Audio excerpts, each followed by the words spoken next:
Hello, duckies and dice fiends. Welcome in. We are here for an incredible show. We have an amazing guest. Thank you, the transmissions, for the raid. And yes, it is a big day. It is Pride. Tomorrow is Juneteenth, which will be a game. Oh, this way. It's Juneteenth. We'll have a game that our incredible guest will be running right here. With just the most amazing crew. It is also my birthday, and something else happened. Oh, and Crit Awards happened, and we're on the list? Question mark? What the? So, welcome in. Thank you so much for the raid. Thank you all for hanging out and joining us for our affiliate-versary. I am Kay. I am one half of Chaotic Wholesome Presents, though I guess that's not true anymore, because we have a lot of awesome people now, like Adam and Candace, helping us out. We will be here doing this every Tuesday. Jazzy, thank you so much for the raids, Eugenio. Welcome on in, everyone. Thank you all. As I was saying, I'm Kay. I'm co-host of this. This is our affiliate-versary. It is my birthday, it is Pride Month, and tomorrow is Juneteenth, where you can come right back here to see Jeremy running a game for Cypher of Tyr, who's hanging out in chat, and a whole lot of truly incredible people. We'll get into that in a moment. David, who the heck is you, and what the heck is we doing here? I am wishing you happy birthday, and we are here to wish you a happy birthday, and welcome to the Chaotic Wholesome Presents the K Birth K, where every week we talk about TTRPG stuff, how to be a better player, how to be a better GM, how to be a better person, all with a focus on intersectionality and inclusivity, so that everybody can have a good time. And we've also got Candace the Magnificent hanging out in chat, who organized all of the Magnificent Pride in our Magnificent Juneteenth game. Again, tomorrow, right here at 7 p.m., so that's like an hour from now, will be Juneteenth, which we will let Jeremy talk about, because he gonna be GMing it. Thursday, come back for another game, which will be a Magnificent Pride game. Monster Hearts, run by Candace the Magnificent themselves. And oh my goodness, y'all, it's gonna be there's some certified monster lovers at that table, so it's gonna be a really queer good time. It's gonna be great. I am aware of the playbooks people are doing, and it's gonna be awesome. That's enough of me. Jeremy, welcome to the show. Thank you so much for being here. Tell us, who is you, and what is you gonna be doing? Well, thank you so much for having me. I'm very excited to be here. Who is me? I am Jeremy Cobb. My pronouns are he, him. I am here. I'm a human being, an American and dual American-British citizen who has been doing public TTRPG stuff since 2020, but been doing TTRPG stuff, period, since the end of 2018. I'm a pro GM. I'm a professional TTRPG player, I guess, as well. I do podcasts. You may know me from the show Three Black Halflings, where I am a co-host and resident GM. And in fact, the show was named after a character that I made way back in 2019, in fact. So yeah, I'm here, very excited. I'm going to be running, as you said, a Juneteenth game tomorrow with an incredible cast. In fact, both Candace and Cypher are in that game. Yay! Yay! In fact, so I don't forget anybody, let me look up the full cast list. It's going to be Zach awesome. the Drac. Oh, Black yes, Mage Zach the Girl. Drac. Yes, Black Girl Mage, yes. And Danielle. And wait, Zach the Drac. Oh, and Danielle Radford. Danielle Radford. Of Dimension 20 fame. Yes! Hello, Scald. Yay. Welcome in. Thank you for the lurk.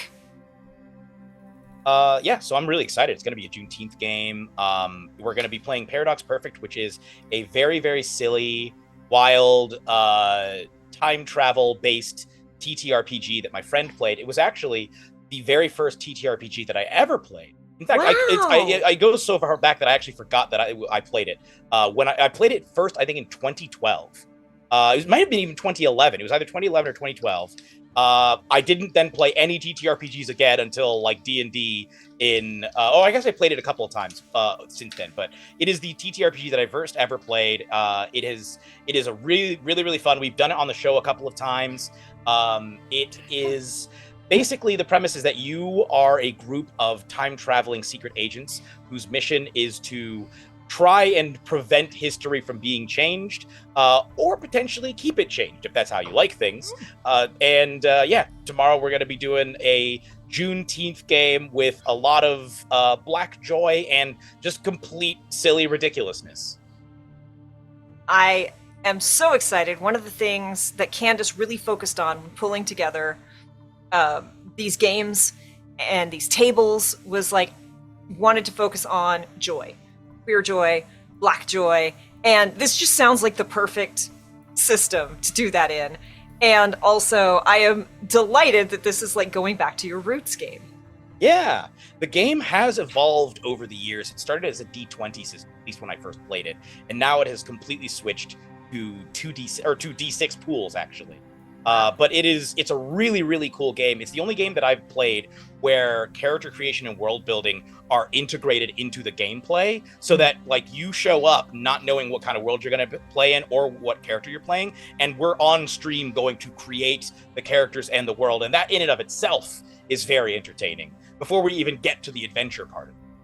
I feel like that too. We have a lot of folks who hang out on stream, in our streams, who are either players on stream, DMs on stream, or like want to like grow their ability. And I feel like watching really good improvers and really good storytellers not just perform, but how they create, and seeing their thought processes and how they ping pong off each other. Because, and for good reason, a lot of session zeros do not end up streamed because characters change, or like, session zeros are where you're kind of feeling everything out. So that's I think that'll be a really great tool for a lot of people too. Yeah, we've done already sort of a preliminary session zero to get everybody like acquainted and be like, here's my GM style and all that stuff. But in terms of like character building and all that stuff, I think it'll be just really fun for people to see and hopefully useful.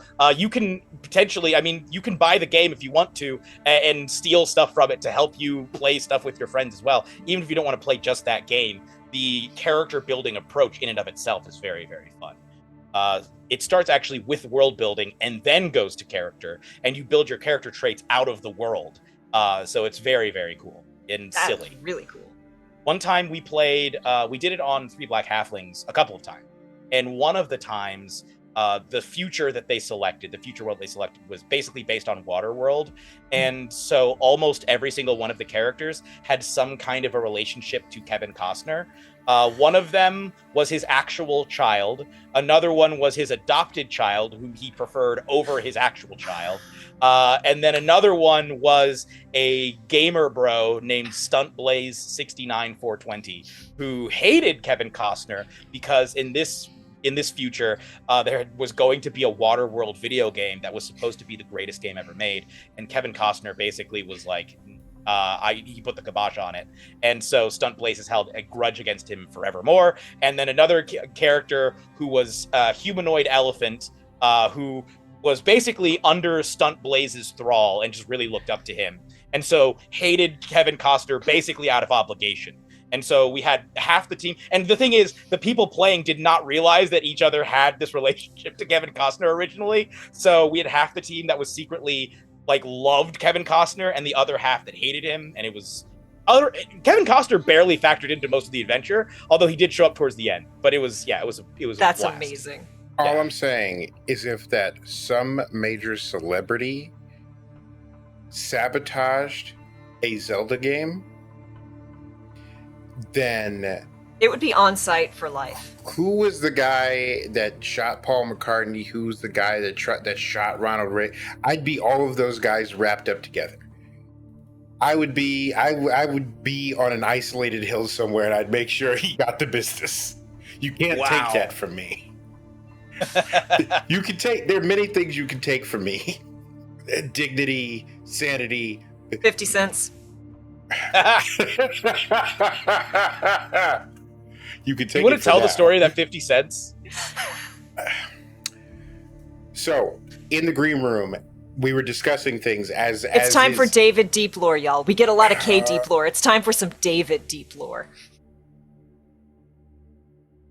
If you've never had an apple fritter off of a donut truck run by illegal immigrants, then you haven't had the true essence of donut. Um, in long ago, I was in second grade, and one of the kids who ended up being like one of my bullies borrowed 50 cents from me because the apple fritters were 85 cents and donuts were 50 cents. And I was like, okay, I'm gonna lend this to you, but then I can't get an apple fritter. And I'm still a little salty about it. And then like the next day, and then a couple of days later, and then a couple of weeks later, I was like, yo, what about and I'm watching the kid buy Sour Powers. I'm watching the kid buy Warheads. Like, he got the money to pay me. To this day, he has not paid me back. And so during the green room, when they were having a discussion about Pokemon, which I cannot weigh in on because I was never cool enough to be into Pokemon. I did the math. We can't all be K. Right, we can't all be K, which none of us can be K except for K. Which we wouldn't need any more. It would be too much. Like one of me is already too much, so we're good. I feel like a phalanx of K would be good for the world. Like, phalanx is a Pokemon, David. You just quoted a Pokemon. Look, I just phalanx. I got all the white guys' attention because I mentioned something from Rome. But while they were having this discussion, I did both the adjusted for inflation what he owed me now, and then like with a reasonable 5% interest rate on top of that what he owed me, and it's $3.85. And let's just say what he will experience in suffering far exceeds $3.85, and I am willing to forego a repayment just to inflict that. The point is, I am petty. I am very petty. And also I need that $3.85 because I owe a bunch of people money and I'm eager to pay them back. And I don't want that all add up to a total of $3.85, everything that you owe? Yeah, I wish. I wish. That would fit like in a story economy sense. Right? Like, everything about that you've about suffered. Tree Fitty. Exactly. About Tree Fitty. It is. Yeah. It is literally. God, it's literally about Tree Fitty. He's the Loch Ness monster. Oh my God, that hurts. That hurts. It all comes back to South Park, y'all. It all comes back to South Park every time. But, so that is great. I'm going to tell a very quick tangent tale that is adjacent to that, which is a game that our dear friend Kato played in. And Kato is one of the most charming, wonderful, hilarious, chaotic human beings on the planet. And someday I will get him on this planet. You know, Kato's one of the good ones. Kato's like, I'm a white guy. Find other people to be on your channel. And I'm like, but you're you. Kato is great. Kato is a specimen.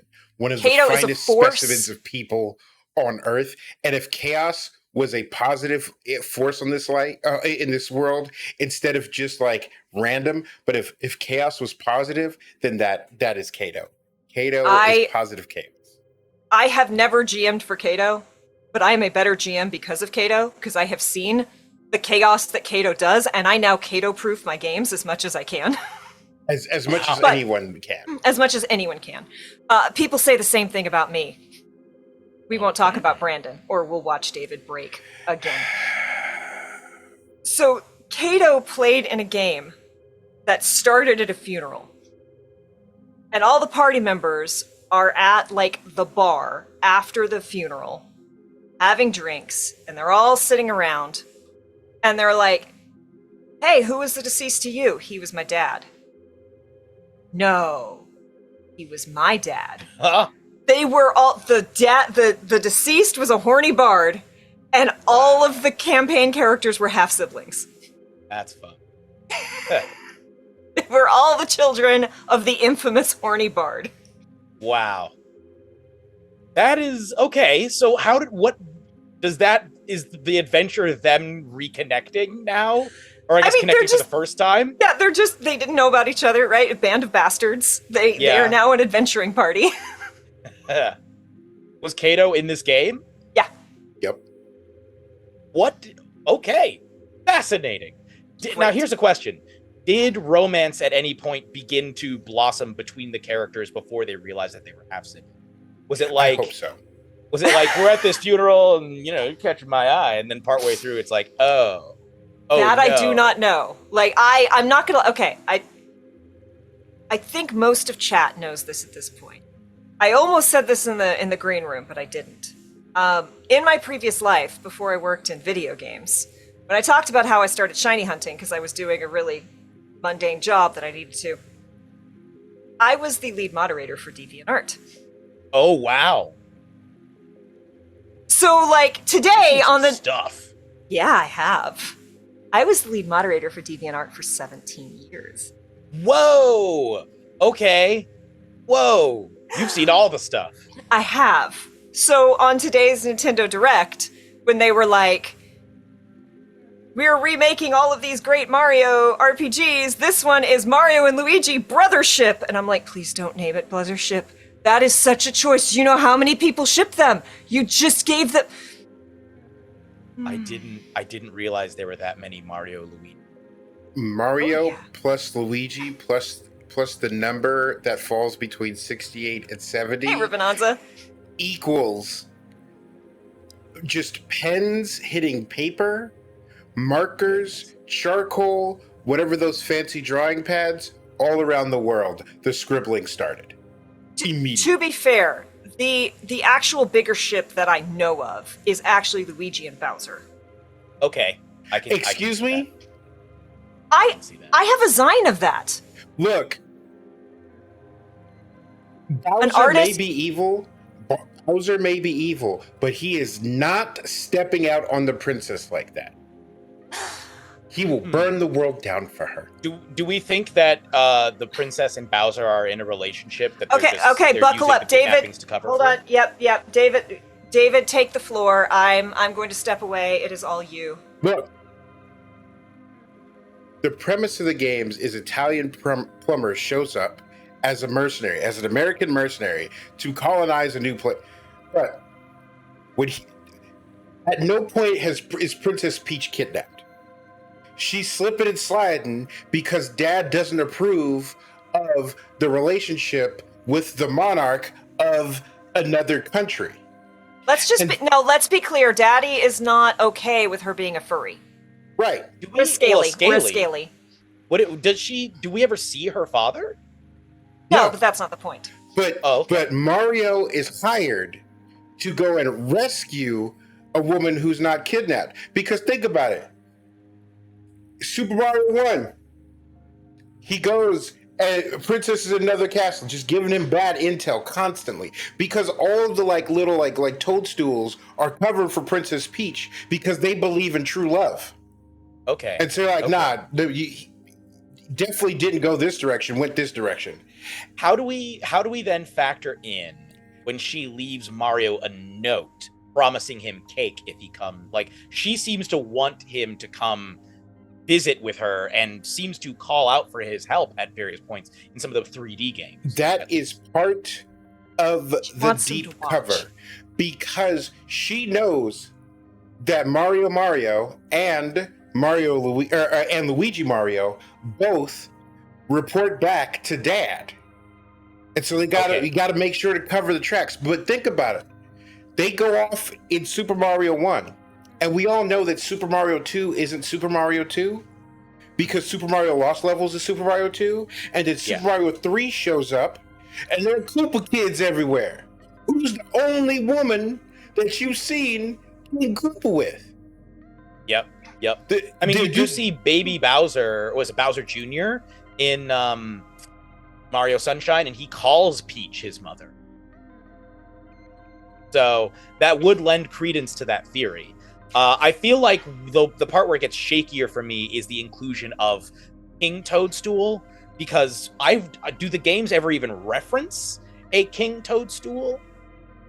Well, okay, look, like David's just leaning on tropes. There like the concept of vassal kingdoms. Okay, so like Toad and Peach are obviously two separate peoples, if not separate species, and so it would make sense that that there would be like the Toad people, like the Smurfs that live in their own thing, and all of the Toad people are a vassal state to Princess Peach's dad, the Mushroom Kingdom, because it would make sense that the Mushroom Kingdom has little mushrooms running around.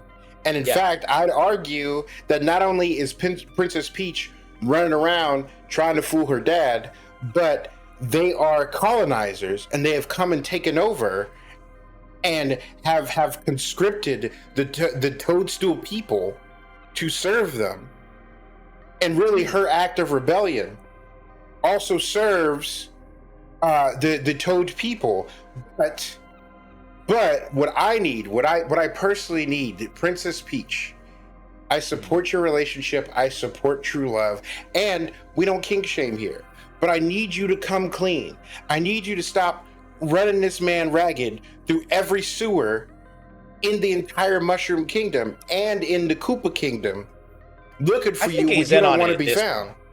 Surely he's in on it by now. This man wants to go home to his girlfriend because he has a girlfriend.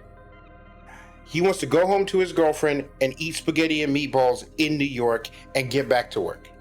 Ilaria, we are deep in the mythos of Super Mario. I'm going to counter argue. I think Mario had a girlfriend. What's her name? Pauline? I feel like Pauline has been seen in over 20 years.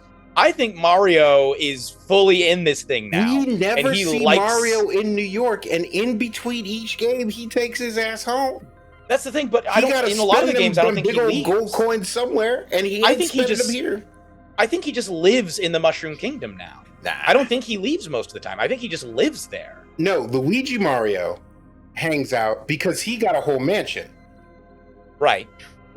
Like, he's chilling, and everybody's like, oh man, Luigi's just like sucking up to Mario, and is like, feels like he's like the inferior, but he's over 6 feet. He got a mustache. He got a good job. He can jump higher. And he lives alone in his mansion. Luigi is balling. There's no inferiority complex here. Excuse me. Luigi does not live alone. Bowser and Mario. Bowser and Luigi are in love. So just try to stop me, Nintendo. Wow. That's some good art. This is an amazing... I paid very little. I paid too little for the design from an artist, and it is just so good. What is their ship name? Is it Bowigi? I don't know. Like, the only thing I'm curious about is who tops. They take turns. Clearly. Look, I can't have... Look, it's bad enough that they are in this ship when we know that King Koopa, Lord Bowser himself, would not step out on Princess Peach. But let's entertain this for a moment. You could convince me one of them is verse, like Luigi. David. Whoa. I was unprepared for this. I know you. I know you were not prepared. For this is my birthday present to myself, is showing this to you.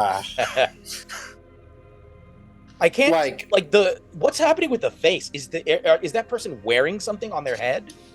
Yeah. So remember, there was the Bowsette. This is like Bowser putting on the Bowsette. So Whoa. Yeah. See, I think that ghost sucking machine is not just for ghost sucking. I think just for ghost sucking. I think that they trade off. I think that Flood from Sunshine is also not just for shooting water. I think it shoots all sorts of things. Or it is for shooting high pressured water in certain areas. Yes, also that is a possibility. I think that a lot of these gadgets, I think the growing mushrooms are not just to grow your whole body. I think that like a lot of these things have multiple purposes. Now, and I think that it is just a regular orgy. Now, we could argue Mario has a drug problem. Because he definitely shows up to the Mushroom Kingdom, spends his whole time scarfing fungus that he finds in pipes and boxes. Riding dinosaurs. Yeah, like he might be a little high, but Luigi Mario, And again, this is why I say that Luigi Mario is balling, because he has all this gadgetry. Like some people in chat know how much an adult novelty automatic machine costs, like minimum $700 for a good one. And obviously the gear that Luigi Mario is packing is custom. So he's spending thousands and thousands of dollars. The equivalent of like a software engineer on his fursuit. Right. Worth of gold coins. In order to get these contraptions and what, but again, I can't besmirch the good name of King Koopa, ruler of all he surveys, and claim that he's stepping out on Princess Peach. Has anybody made a parody of King Kunta with the lyrics King Koopa yet? I'm sure. I'm 110% sure. I got a shroom It's too hot in these streets for them not to have made that. David, as Candace said, much, much, much earlier in this conversation, it's called polyamory. That's what I was going to say. I think that all these people, that's what I was saying. I think it's a mass orgy. I think it's mass orgy and also, as well as separate like relationships. I think this is all an elaborate role play. In Super Mario 3, it is a play. It is explicitly a play. I'm pretty sure it's even been confirmed as one. Yeah, in one of the I think it's not Mario RPG. In one of the Mario games, like the non-platforming Mario games, it is a play. Like one of the Paper Marios? No, I'm talking Mario 3, the one where the Tanuki suit first appears. That is a play. The scenery is like hung up, like the curtain falls down at the end of it. That is very much a play. I also wanted to say, I'm pretty sure this is true lore, that Birdo, I believe, is trans. I think Birdo is canonically trans. It makes the alpha male Twitter people so angry. Also, free tip, y'all, normalize whenever someone says I'm an alpha male, immediately asking, is that a furry thing? Just normalize it. Just do that. I promise. All of our lives will be better. Birdo is actually trans. I have seen too many Birdos in latex maid dresses. I've got some self-reflection to do later. Honestly, the sentence could end there. You've seen too many Birdos in latex maid dresses. Because they're always... Look, Birdo's always bad, okay? Birdo's always rocking the latex dress. Birdo is always serving in the latex dress. Alaria says, I've never played a Mario game in my life, but I've invested in these shipping dynamics. Well, it's not Centaur accessibility. We warned Jeremy that Centaur accessibility might derail. No, it's Mario shipping. I could imagine. So, okay, one thing we haven't considered, which I noticed somebody in chat pointed out, is the Donkey Kong factor in all of this. Because Donkey Kong is part of the Mario world. Even though he may not live in the mushroom. He kidnapped Mario's girlfriend. Right. And I believe it was Rex Verdi said that the reason that Mario is after Peach, and I think it's the reason he moved on, is because I think Pauline never wanted to go back with him. I think that it's entirely possible that back when Mario was going by his street name, Jumpman, that Pauline found that to be a major turnoff and was not impressed with him, and so staged a kidnapping similar to what Peach keeps doing with Bowser, and let Donkey Kong. Oh, it's a recurring theme. Yes. This is a narrative thread that I can follow. And I think over time, Mario sort of cottoned on to the situation with Peach and Bowser, and he is now an active participant. And I think it escalated from just him facilitating their schemes to being part of the relationship, or at least having a relationship, his own separate relationship, possibly with both of them. And I think Luigi is absolutely in there too. So remember that Donkey Kong kidnapped Mario's girlfriend first, like before any of the Mushroom Kingdom shenanigans happened. I think Mario moved on to try and go after Peach, and then couldn't get with her either because she was already with Bowser, and then he kind of grew as a person, and I think his adventures kind of caught the hardships he faced, He grew as an individual. He stopped calling himself Jumpman. He just went by his regular old name, Mario, a very normal Italian name, first and last name. Completely. I forgot that he had a streak. Out of Brooklyn. Yep. Yeah. And and I think he stopped going to Brooklyn because they stopped referring to him as a plumber from Brooklyn after the first couple of games. I think he's just in a relationship with these people. I think this is his new home. I think he is thrown off most of his Brooklyn connections. Even when he went to the human world in Mario Odyssey, he didn't go to Brooklyn. He went to New Donk City. You know, I think he's done with Brooklyn. He's just happy here. I think him and it is a lot more expensive, but that's true. Yeah. So look, I am fully in support of polyamorous, not couplings because that implies a pair, but in polyamorous relationships. Like whenever I go into a hotel room and see the cuck chair in the corner, I think to myself, oh man, that is awfully inclusive of the hotel to preemptively support polyamorous relationships like this. I'm struggling with because King Koopa Bowser has launched multiple wars and like attacks, like many a Goomba has perished.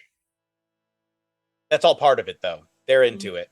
And like maybe I'm a hopeless romantic. They like getting and I stepped think on. that they die a little death whenever they're stepped on. Same. Big see same. the reason I'm making this face is I'm just sitting here going, I'm going to be writing the YouTube summary of this episode. Were there any other topics that we were going to talk about, or are we just going all in on Mushroom Kingdom? I mean, we can absolutely. I mean, look, especially the way that we play TTRPGs on this channel, shipping, polyamory, all that is very much a focus. But we did want to take a little time to talk about Three-Back Halflings. And if there's anything else you want to talk about, the Juneteenth game, Juneteenth is. Oh, you specifically said there was something. You specifically were like, I might want to get into that. Oh yeah. Well, before I get into that, one thing you mentioned shipping, and it reminded me of the one time that I've ever low-key shipped anyone. Because most of the time I've shipped fictional characters a little bit, but they're usually not that memorable for me. Look, your Three Black Halflings episode, Candace, was amazing. So, and we are going to talk about the bag of dicks. We very specifically said we're going to talk about the bag of dicks. Greetings, Tanya. Perfect Tanya. timing. We shipping. We shipping. And I'm about to break out a ship. Here we go. I don't. Yes. This is now. Normally, I am not in. I do not think it is appropriate to ship real life people. But this is a ship involving two real life people. This is a ship. This is the only ship that I really, really care about these days, which is my ship with Roger Federer and Rafael Nadal, two of the greatest tennis players of all time. You do not need to be a fan of tennis to find this interesting, because the story itself is interesting.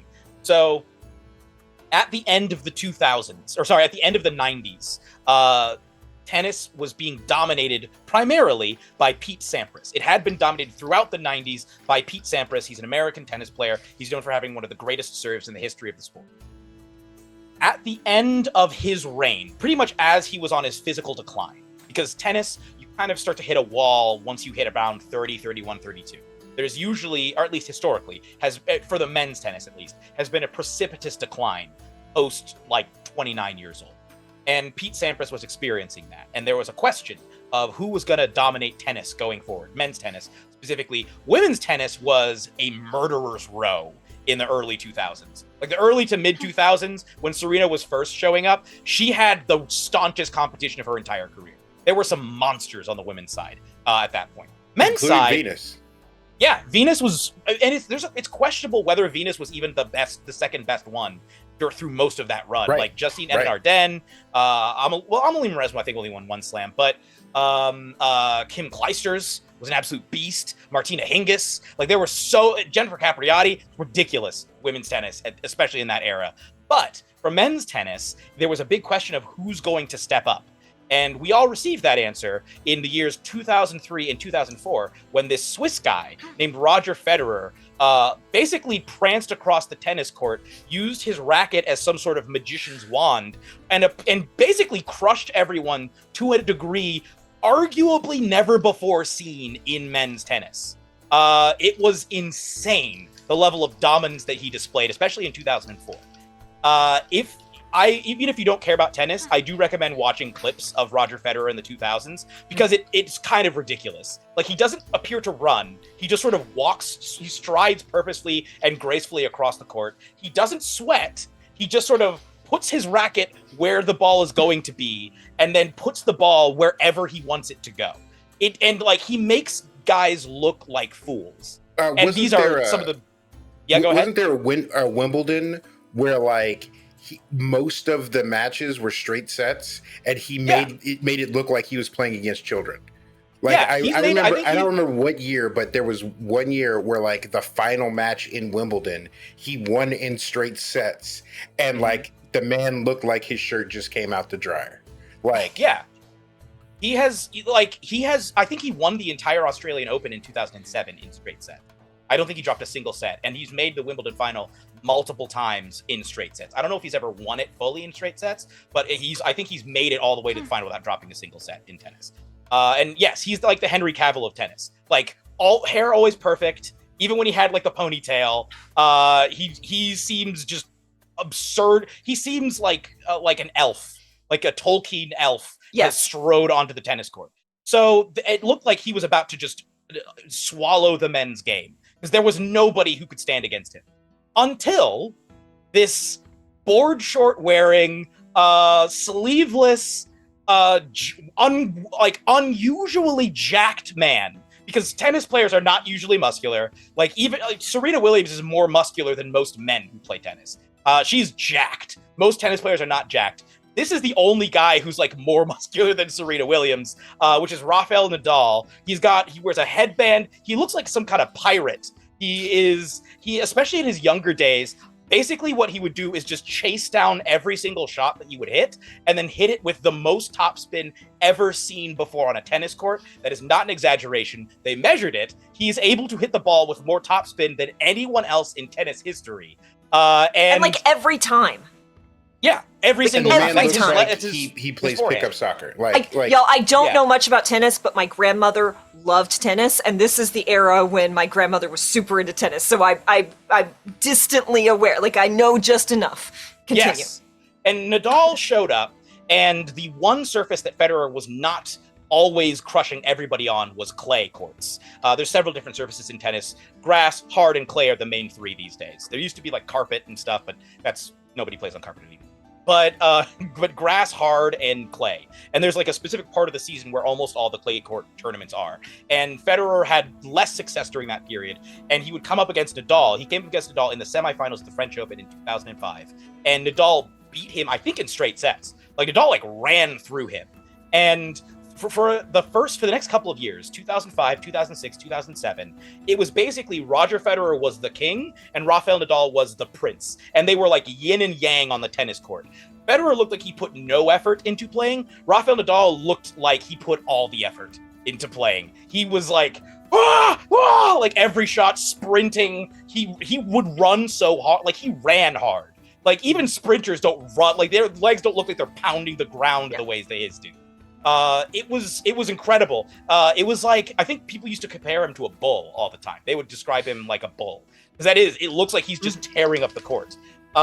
So they had these contrasting styles. They had it was considered one of the greatest rivalries in the history of the sport. It has since arguably been surpassed by Nadal's rivalry with Djokovic. But around 2008, Nadal finally overtook Federer and beat him at Wimbledon. Every year, Federer would win all of the other slams, and then Rafael Nadal would win the French Open. And then in 2008, Federer lost to Nadal in the finals of the French Open. He got spanked in the finals of the French Open. Like, that was bad. And then they went to the finals of Wimbledon, and people were like, is it finally going to happen? Is Nadal finally going to beat him at Wimbledon? And in what is, I think, still considered the greatest match ever played, Rafael Nadal beat him, I think, 9-7 in the fifth set. It was insane. I saw it live. My heart was broken because Federer was my favorite player. But that sort of marked a bit of a changing of the guard. And then the following year in 2009, Nadal at the Australian Open, where Nadal was never as good on hard courts, but he made it to the finals of the Australian Open after beating another highly athletic tennis player, Fernando Verdasco, also from Spain, actually, because Nadal's Spanish. They played like this insane semifinal match that was like 5 hours long. It was the most physical match you've ever seen. And like 2 days later, everybody thought Nadal would have nothing left in the tank. He showed up, still beat Federer in 5 sets. And during the finals, Federer was on the cusp of, I believe, tying the all-time record for the most Grand Slams won by a man. And Nadal had just stopped him. And during the trophy presentation ceremony, Federer started crying. And it was like, it went from like this rivalry, like, oh, come on. When like Federer's like standing there and he literally says the words, God, it's killing me, and starts sobbing while receiving his trophy. And there's like this iconic moment where Nadal walks up and puts his arm around Federer while Federer's like crying and trying to pull himself together. And everybody's like everybody's it's okay, crying buddy. and laughing. I know you've ruined my life, but I forgive you. Well, I know I ruined your life, but it's okay. Yeah. Essentially, is what he's saying. They're there. But like from that point on, their whole relationship kind of shifted. Because if you used to hear what Federer used to always talk about Nadal as if he was like some like savage. He would talk about him almost like uncivilized with how aggressively Nadal played. And it was like this sort of elitist thing where he's like, he just got annoyed. You could tell it really bothered Federer that this guy kept beating him. But after that, I feel like they achieved a level of respect that was like, it carried them through the rest of their careers. And shockingly, late in their careers, even though for like, I think 14 years, Nadal had Federer's number, Federer suddenly reversed fortunes circa like 2017 and then ran the table on Nadal for the rest of their career, which was very surprising to me. But anyway, there's a photo of Roger Federer when he retired, at the tournament where he retired. And he's sitting at the sidelines next to Nadal, and he is sobbing, like full ugly crying.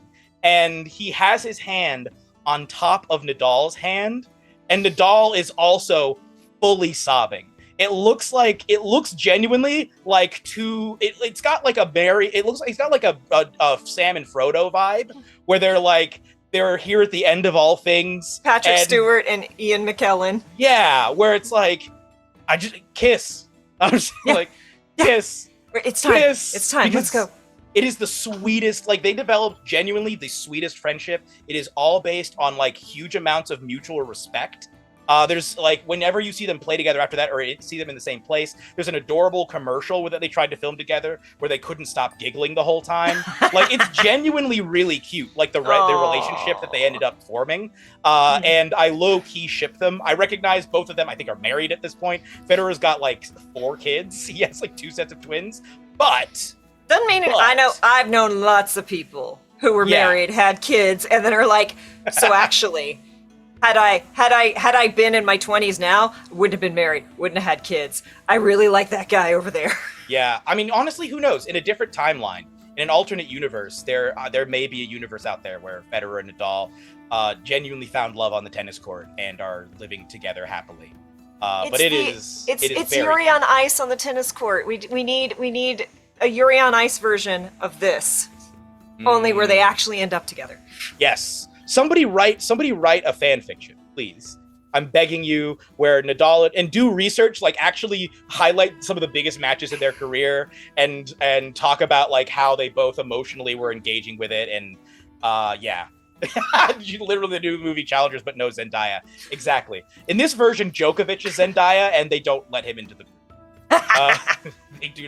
They don't let. I don't think either of them really like Djokovic that much. Yes. But they're both very into each other. So that's the end of what I wanted to say. That is great. As David knows, I have way too many ships. Like I got a ship here. I got Molly and Caleb. My Caleb is still in the box because I went through a hard time. And my Caleb that I pre-ordered years ago arrived in like the middle of the dark time, and I was like, if I take this out of the box now, I will not appreciate it as much.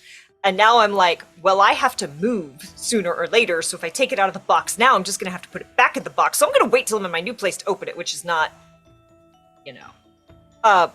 But like I ship Molly and Caleb. I ship Caleb and Essek. Y'all, that's the I ship. It's funny. I don't even ship them because they're not. They could be together in the podcast. They're not together. But mine and Pan's character from the Emergency Power podcast, they boned. They're not together. They might bone again. Who knows? Who knows? They're both into it. But I'm here for it.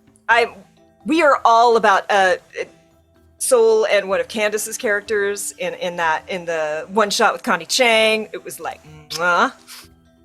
We are big on ships here. Kay and I have had several conversations about Kurt and Logan. Yeah, and the things that very much go down between the two of them.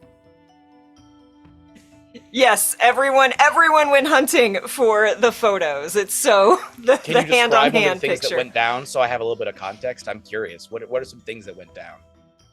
Kurt and Logan? Yeah. Or, Kurt calls Wolverine what's his X-Man name? I get Wolverine, Logan James. Oh, Nightcrawler? Yeah. Oh, Nightcrawler. Because I've never seen any. Honestly, I've never seen any. I guess I don't read enough. It's purely a comic book thing. Okay, because I've never really seen them have a relationship, but that sounds very. Oh, they very much. They are besties.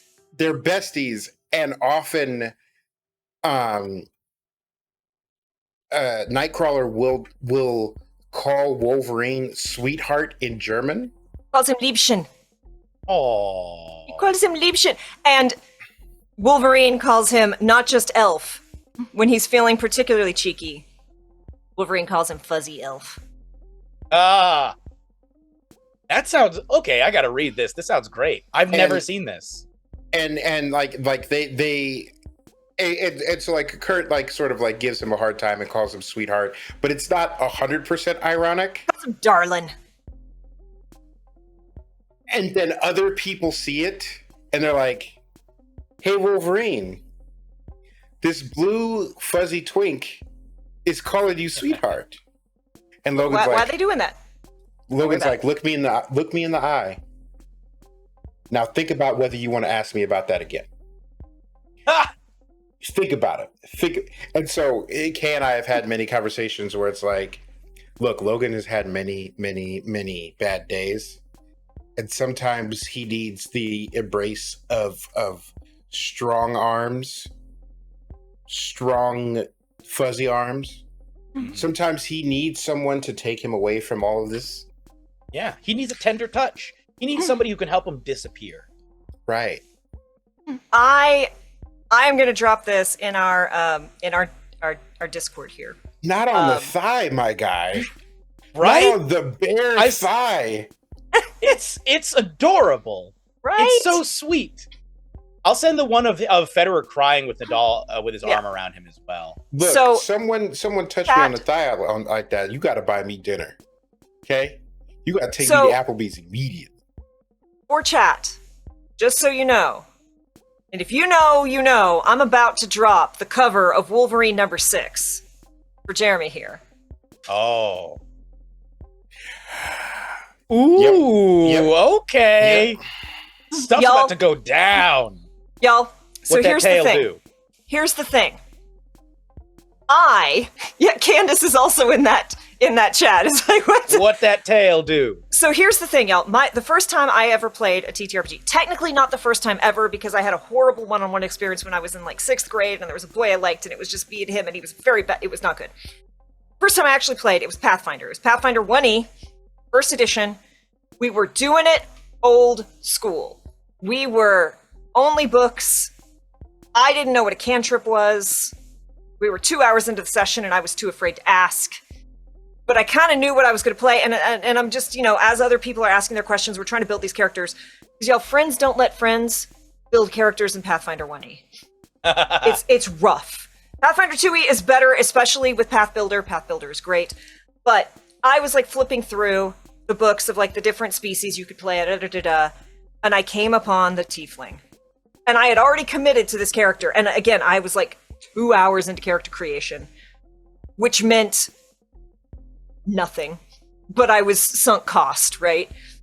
and I found the artwork of the tiefling, and I'm like looking at it, and my eyes just get like really big. And I didn't say it because I didn't want to be that person, but I'm like, you can play Kurt, but with horns? Why would you ever play anything else? And look, I have played a couple non-tieflings, but tieflings have taken over my life, and it's not because I'm queer. It's not wrong. It's not because I'm queer. It's because of this smooth-talking motherfucker. You love Nightcrawler. I do. I mean, I think. I learned German. I learned German for Nightcrawler. Yeah. Oh wow! I was gonna say, I think the fight scene, the opening fight scene of X2, is still, in my opinion, one of the best superhero movie action scenes. Don't get me started on what's his name? Brett Ratner? Bryan Singer. Bryan Singer. Don't get me started about how Bryan Singer has defaced the legacy of the X-Men, because so this is past the point of my NDA, but I used to do transcription for a ton of Hollywood movies, hundreds, if not 1,000. One of the early ones that I worked on was X-Men. And for those of you who are turbo nerds, the guy who did the voice for Snake in the first 4 Metal Gear games is also the screenwriter on the first X-Men film. Also on screenwriter on Warrior Nun, which is excellent, on Netflix. They canceled it, and it's a whole thing. Anyway. Also, ich kann es sprechen ein bisschen Deutsch, aber es ist nicht so gut. Wow. Continue. Hey, you were too ace to do this to me, okay? Yeah, David German? Hayter. Okay. You into German? Is that? I did. I learned today. I learned. That's. I think you may be the first person I've met who's into German. That is I've known a few, but they usually have like a kink. Okay. Because I was going to say, German, at least in Europe, is known as a notoriously unromantic language. Well, so okay, that is the Northern German accent. So here's the thing. My German teacher was American, but lived in Germany and had very strong opinions about the German accent. And there's a Northern German, and Northern German is more like this, yeah? If you're talking normal German, you speak like this. Southern German is more like this. It's softer, it's still in the back of the throat, but it's a little bit... And he would always say, like, his thing of, like, please speak with the Southern German accent. Like, that was his whole thing was, how can it taste good if you call it café instead of café? So, yes, the Northern German is very good for the dominatrix scene. But I would argue that the Southern German can be just as romantic as just about anything else. Okay, look, I know this isn't like a kink show. Oh God, what have we started? You can make it one. Yes, Rogue is very gender. Go Google Conan O'Brien, German dominatrix. And there's this whole, and like, you know, Conan O'Brien is doing his Conan O'Brien thing and being kind of like witless as he and galumphing. And the dominatrix is like going along with it, and she's like, it's a bit. We're doing a bit. And then there comes a point where there's a turn where she's like, and now we're not doing your bit anymore. We're doing my bit. And you could see the light in Conan O'Brien's eyes change. And then he spends the rest of the skit trying to stay on task, try to stay with the bit, and he is failing. Dang. That's not a surprise, though, that he'd be into that, because I feel like a lot of people in those positions of power, not that he's like the biggest executive or whatever, but he's had his own show now for 30 years? Like, I can see where he would like somebody who just comes in and is like, no, you could just see how Conan's a bottom. Yeah, like exactly. He got bottom it's energy. The way he gets, it's the jokes he makes, like the degree to which he's self-effacing and everything. But also, so go Google it. I highly recommend. Also, just watch Zoolander. Is Johnny Yeah. Carson a top, do you think? Or was Johnny Carson a top or a bottom? Johnny Carson was a top, but he was very vanilla. Yeah. Like I don't think Johnny Carson was having any fun. Because I'm over here. My wheels are spinning out trying to figure out how to relate this back somehow. Be like, so this is related to TTRPG. No, Bye. No, I'm lost. I'm gone. We have to go through the rest of the hosts first. Okay, cool. So, Arsenio, top or bottom? I lean towards Switch. I think he's you a could Switch. go both. And I'm one of those people who's like, oh, you're a Switch, so you're a bottom with extra steps. But no, I think Arsenio is committed to pleasing his partner. Right. Like that's his kink. That's what he wants. Yeah. What about the Jimmies? So there's Jimmy Fallon. Fallon bottom. Come on. Yeah, that's just absolutely his energy.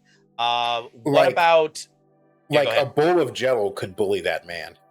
Yes, very much so. And not only a bottom, but like he's like a really cranky bratty bottom. Like he's got a nasty attitude about it. And then you gotta like hurt him. Oh, Candace. You gotta be like, shut up. I was not prepared for that. And yes, Rex is correct. This is still technically role playing, just with less dice.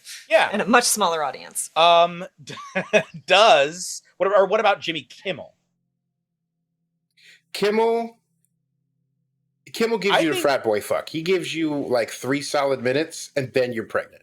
Like, I don't got Jimmy Kimmel, and like but Jimmy Kimmel is the kind of dude where he's bad in bed, but really tries to compensate it. Like he feels a little bad about it, but not bad enough to improve. But he tries to compensate in other ways. So like he gets done, and then when the nap is over, then he gets up and like fix your leaky faucet.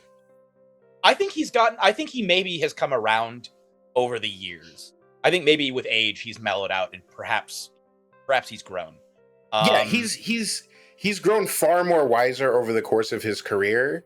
Yeah. Because he went from the man show to not being a complete piece of shit. Yeah. I also think that pretty much any of these late night people would probably be down to bottom, except for maybe Carson from what I've seen. That's just not the vibe with him. Yeah, Carson's not kinky at all. But I could see Jimmy. I could see Kimmel bottoming. I could see Letterman. Letterman got into some stuff. I think he plays it vanilla, but I bet you you can't be friends with some of the people that they're friends with. I feel like if you're a comedian, especially Letterman, nowadays, square peg, round hole. Like, so he was a square who liked getting pegged? No. In his whatever she straps up with is oddly shaped. Okay. And like uncomfortable. And yeah, and I think Letterman can't process his shame from doing the do, and that makes him a worse person. So every time he indulges, he becomes a shittier human being. John Oliver, bottom. I think we can agree. Oh yeah. Like you take one look at his wife and you're like, oh, we know who's in charge. Didn't even know he had a wife. Army vet. Oh dang, yeah. And oh, that's great. I'd say out of all of them, John Oliver is the most hopelessly in love with his wife. Oh, absolutely. Because every time you see like a picture of them on like or like a runway, he's just making the big starry anime eyes at his wife. Yeah. He still feels lucky every day. I feel like Colbert might be one of the best ones at sex, just from a technical standpoint, because he is perhaps the dorkiest of all of them. Like, he is the nerdiest, and I feel like the one who has most likely spent lots of time, like, studying things. So maybe, like, he's more awkward about it, but he does have a whole lot of charisma, and I feel like when he breaks it out, he's got the knowledge there. You're going Revenge of the Nerds theory. Yes, a little bit, yes. Also, just personal experience, there's a lot of study time that can occur. Yeah. when you have a special interest, you get to be expert level real fast. But here's the thing about Colbert. Okay, but which one of them has the song? And if you know the meme, please know the meme. I do not. So. David, we discussed this. We did The this. guy who was like, my girlfriend told me I'm not allowed to play that song when we have sex anymore. Oh, Seabat. With the Seabat with the rhythm. Yeah. I didn't know that was what you meant. Which one of them plays Seabat? Of all of those people, Jimmy Fallon, and he plays it and laughs and Yeah. Yeah. Fallon's sex playlist on Spotify is just funny songs because that's the only way he can be funny when someone else isn't writing his words. Anyway, here's the thing about Colbert. Colbert is very Christian, but he's also like Colbert doesn't have sex. Colbert doesn't fuck. Colbert makes love. Yeah. And so I think that's he is honing. But he's Catholic though. Yeah. So that's the only thing he does is he makes love to his wife. That's it. I think he's monogamous. I think that Catholicism, that gets you into some wild territory. As someone who has not been excommunicated yet, there are only two ways to go. You either become the most vanilla of the vanillas, or you're nasty. That's it. Yo, Craig Ferguson though, he's not a host anymore. Craig Ferguson was laying it down. No, Craig Ferguson had a menu, and you pointed out what you laying wanted. it down. Yeah, literally. He had a Waffle House menu. I went to Pompeii years ago, and in Pompeii, as you walk through the city, which has been uncovered, you can see on some of the cobblestones they have carved penises. And if you follow the penises, they will point you to the brothel. And then when you go into the brothel, I can't remember if any of the images are still up on the walls, but they used to have images on the walls of the brothel where clients could just point to what they wanted.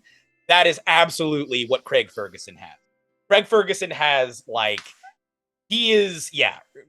exactly, Rex Verdi. Craig Ferguson has laid more pipe than Mario. Yes, he is more of a plumber than Mario ever was. And I think whenever, and we're about to do it, we're about to hit it. Whenever I feel like we get into a topic like this, which I very much enjoy, I think it also, to some extent, it carries with it a level of risk depending on people's comfortability. I'm really glad that everybody, or the people in chat, seem to have been very comfortable with this, because it really feels like roll of the dice. Well, and just like that, we're back on the road. Well, and we can also go into, one of the discussions. Now, this is funny because this is the second time David has heard this discussion. But David did not ask questions the first time he heard it. We have to discuss a bag of dicks. Right. And yes, chat, you heard exactly that. We have to discuss a bag of dicks. And we want to know, part of the question, dear chat, is what does your bag of dicks look like?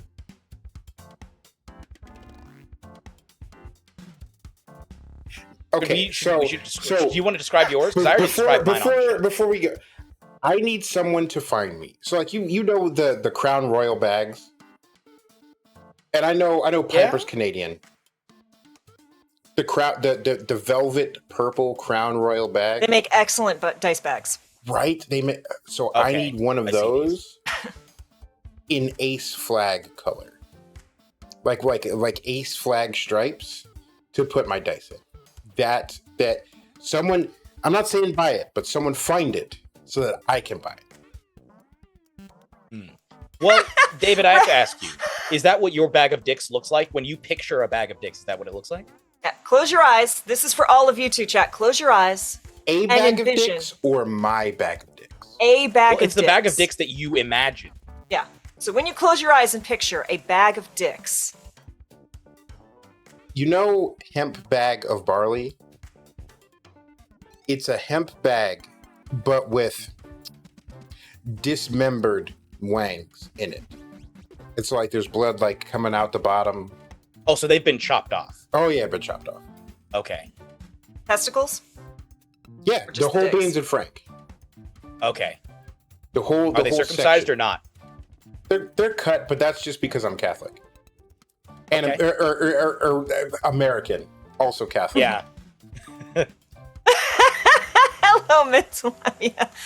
We are discussing if you close your eyes. This was so to catch everyone up because we left it a little bit hanging out there. Ha ha Yep. ha. Hey. Specifically for David. We only touched the tip last time. Exactly. So, in case you don't know, Jeremy is one of the hosts of Three Black Halflings, and Candace was recently on that show. And one of the questions that was posed is I found it fascinating because, deviant art. And it was close your eyes, empty your mind, and then picture a bag of dicks. And what does your bag of dicks look like? Because there's apparently various themes, but they all are kind of unique and different. And it's interesting, Candace, that you said that because I asked this to one of my really good friends, and hers was a Ziploc bag full of pencil topper little penises. But it was just a Ziploc bag. Oh, that's cute. Isn't it? Yeah. Are they wet or dry? Because for some people, I feel like they're wet. Sometimes they're dry. Sounds like David's are blood covered. Yeah. Yeah, there's some blood, and they're different colors. Okay. It's very inclusive. Okay. Hmm. Okay. Are they all in different sizes, or is the sizes fairly uniform? The only thing uniform about the size is that they're all bigger than mine. Okay. Okay. Are they erect or are they flaccid? I mean, they're cut off, so it's flesh now. They're flaccid. Hello, Lady Luck. Everyone is rolling in. This is just the happy birthday me. This is just the best. Hey, I'm sure this is everything that you wanted. This is Talking amazing. about the sex lives of late night talk show hosts. Look, I'm ready to go back to the Mario shipping, but Right. I'm very into the bag of dicks. We should what happens talk if you about put Craig Ferguson in the Mushroom Kingdom? He's hooking up with everybody. Just I saying. love everyone he at this will bar. immediately be the ruler of the Mushroom Kingdom, and hand in hand with Bowser would rule with an iron fist. But everybody will be happy with it because he's so Right. funny. Like He'll be he's the, funny the and charismatic. mythical, benevolent dictator. Yeah. Dictator. Hey. Plastic bag of confetti. Confetti dicks. That's Like the adorable. dicks are made of confetti. Whoa. Mentalamia. Ooh. Okay. I can't speak to too much about the intersection of BDSM and TTRPGs. However, when I was going to college in the US, like I that. went to college in both the US and the UK. When I went to college in the US, the college I went to had a sci-fi, basically a nerd club called the Sci-Fi Forum. They had at the time the largest free-lending science fiction library on the eastern seaboard of the United States. There was a massive amount of crossover between them and the Kink Club. So much so that the Kink Club was literally named the Next Generation. Like the LGBT Alliance, the Kink Club, and the Sci-Fi Forum were just all up in there together. And like the stuff that people would get up to in parts of that clubhouse where that were a little bit less exposed, I have heard stories. I have heard there was a lot of cleaning necessary. This was Stony Brook University on Long Island in New York. That was where I went for a couple of years. It was also where I played Paradox Perfect. Hey, we're Rex bringing is it like, back. wait, what school? TNG is Really? I didn't know that. Okay. Yo, you just opened my eyes, Mentalamia. Thank you for explaining. I didn't know that. I genuinely did not know that. That TNG is a multi-city thing. I just thought that it was because they called it Stony Brook TNG, Stony Brook the Next Generation. And I was like, oh, okay. That's a wild name for a club, for a kink club. I never actually went, but I knew a number of people who were members. Look, Yeah. even if you were ace, I highly recommend going to a kink club at least once. You will meet the nicest people on the face of the earth. They are wonderful people. Yeah, there's also a huge crossover between Kink and the Ren Fair crowd and Kink and the Labyrinth of Jareth crowd. Yo, Whoa. when Is that an event or just the movie? People who are big fans of Jareth. Oh, so in LA every year, and there's some not great allegations out against the person who, I don't know if he used to organize it or still does. So I have a hard time, like I'm like, but I went for so many years. It is a full masquerade ball in LA. And they have live stage performances. It is a story told through dance and puppetry. There is no speaking.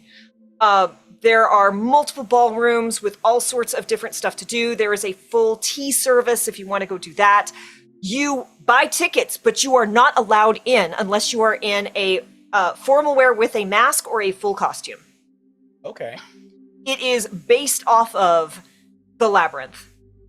And it is just bananas. And I ended up there with, I ended up seeing, I've lost his name. I'm so upset. The super, super nice, nerdy robot guy from Mythbusters. Adam. Gran Imahara. Okay. Oh, okay. Gran Imahara hung out R.I.P. there with us several years. I know, I miss him so much. The Critical Role people hang out there, like, usually in costumes. You can't tell who they are, but if you know, like, it is a huge thing in LA. And fun story, David and I met at Labyrinth of Jareth before we met. I was working security Grant was for a treasure.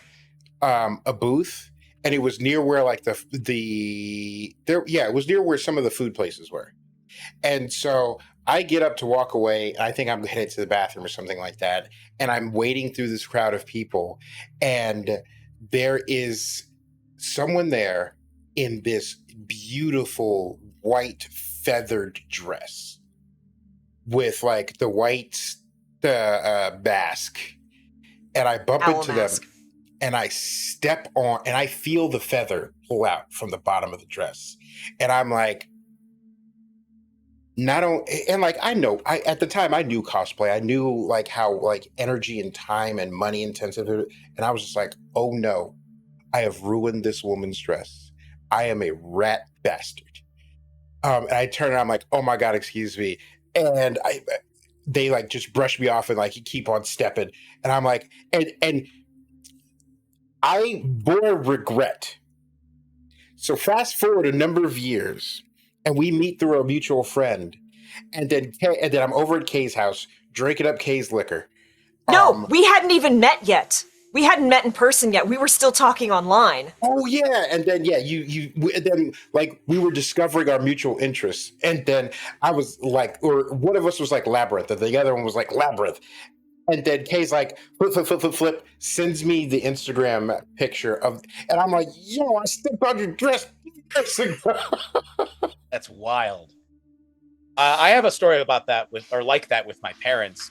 They were not at a nerd club that has a lot of crossover with kink scenes.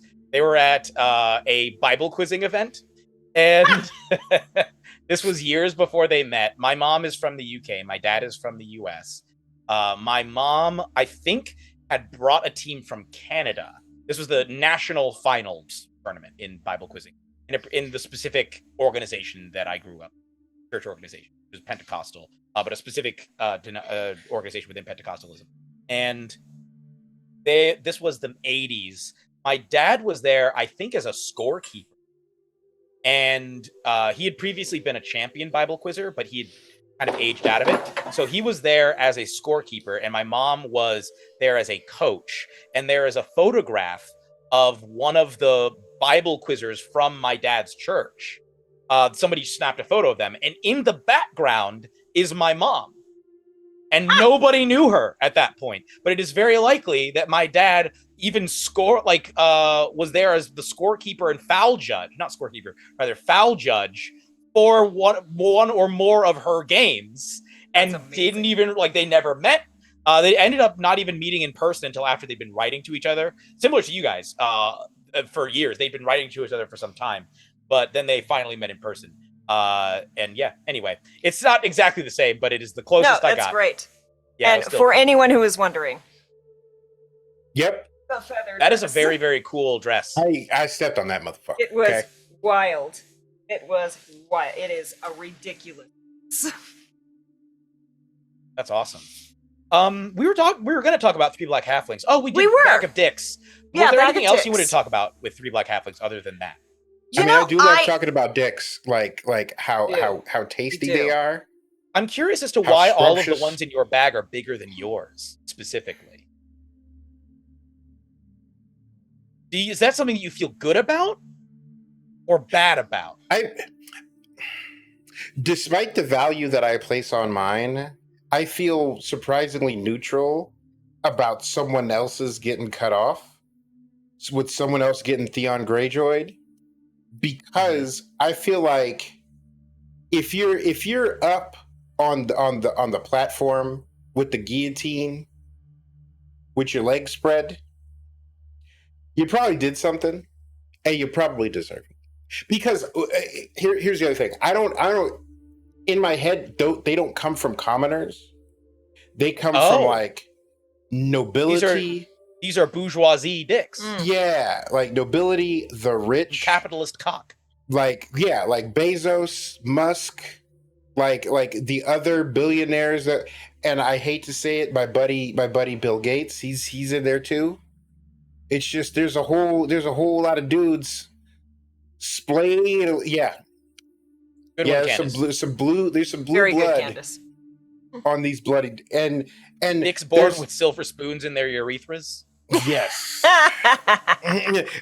silver sounds. Yeah. And Little there's ends that just look like a spoon. you could probably find those on Etsy right now. Yeah, probably. Probably. But I feel like they. Fair. Well, okay. Look, Fair. we've seen the sorts of things that Elon Musk favorites on Twitter, so probably. Yeah. But again, I feel like there is this almost like fantasy level of justice to this bag. Like every person in there is 100% guilty of whatever thing that got them in the machine, that got them in under the machete, that got them under the surgeon's knife. Like they're all there for a good. I'm here now. What is the reasoning? What is the point of delving into the psychological discussion of my bloody bag of dicks in the burlap sack, the discarded bloody bag? I was just curious. Dismembered. Because saying how big are they? Well, they're of varying sizes, but all of them are Dick bigger and than balls. mine. It's a very striking. It's very description. specific, yeah. Yeah, it makes me, and the way that you said it, you weren't like all bigger than mine. Like you were just like, and they're all bigger than mine. And I was like, huh, okay. Well, you see, I've made peace with my equipment. Peel I've back made the peace with my foreskin on equipment. this. Understand? Yeah, rolled it back and really got down to the smegma. No, we're instead of the weeds, we're in the pubes right now. We are Right. definitely in the pubes, and it has not been manscaped in a very long time. The smell. This episode is sponsored by no. That's Right. great. Dollar Shave Club. But yeah, like no, like I made peace with my business a long time ago. And it's like bigger, smaller, where I don't care. I don't like you can have whatever. There are men out here that are taller than me. I don't care. Like I haven't made a 6'5" man cry like a little girl, like a little girl who just had all her toys stolen from her. Like her brother I have a punched story her about in the that. shoulder. I have a story about that. Oh, I have a story about that. It So concerns when me I that you was- have a story about little girls crying, but please continue. It's not about a little girl crying, but it Okay, is. thank God. But elements of the story still are relevant. So, I had, in part because my grandmother, I'm my maternal grandmother's only grandchild, and she is only capable of showing affection by buying things. And so she would just buy me toys a lot when I was younger. And so I had a lot of toys, and like a lot of toys. And I was like 4 years old, and my parents were going to go to Jamaica, and they thought that it would be a good idea to have, because I had so many toys, and because some of the communities we were going to be in were relatively poorer communities, they thought it would be a good idea for me to give away half my toys to the kids there. And they thought like this would be a great opportunity to do like kind of some charity work, but also show me, I guess, sharing and stuff like that. The problem is that I was a 4-year-old and had no real concept of economics. But for me, it just felt like I had to give up half my toys. Yes. And sharing is it was one thing to lend them. It's another thing to give them away forever. That was, so even as they were having me like choose, I was like already crying. And like, because they had me choose before we got on the plane. So I was like, they were like, you can't keep both Scar and Simba. And I'm like, but I can't, I guess I have to keep Simba, but who does Simba fight if not Scar? I need Scar. I need a villain in my story. Oh, so I have a very, very vivid memory of me standing in a school in Jamaica, like sobbing, heaving sobs, handing children my toys. Because like for me, it just felt like I was being really like meanly punished, like cruelly punished. So I am sobbing, and these kids are like, "Thank you." Like I remember their faces be like, "What the heck?" As I'm like, like that is burned into my psyche. I remember very little else about that trip. Except for that. I mean, that's pretty traumatic for a 4-year-old. Trauma. Got it. Yeah. I remember talking to my mom about that reason. She was like, "Yeah, we tried. We may have. That one may have been a misstep." To be honest. Were you I assume first and only child? Yes. Well, yes. Yeah.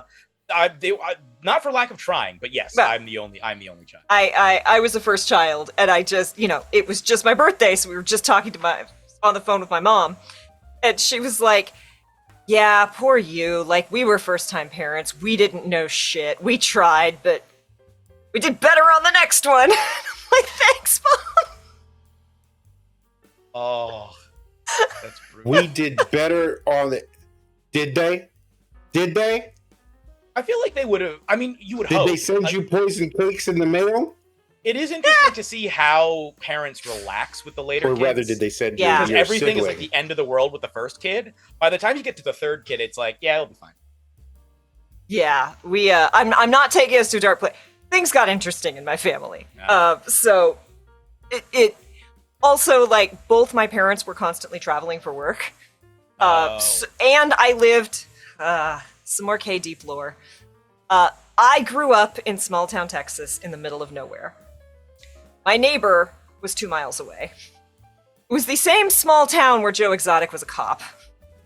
And I lived closer to a big cat rescue than I did a grocery store. Oh, wow.